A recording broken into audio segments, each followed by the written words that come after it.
পরিবারের হাল ধরতে মায়ের কাছে ১ বছর সময় চেয়ে নিয়েছিলেন মোহাম্মদ ওয়াসিম।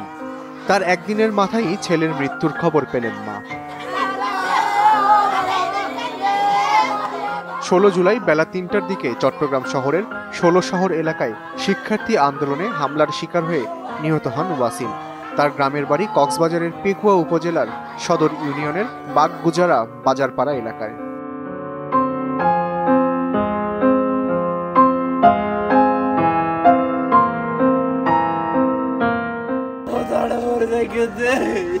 স্থানীয় সূত্রে জানা যায়, ওয়াসিম ছাত্র রাজনীতির সঙ্গে যুক্ত ছিলেন।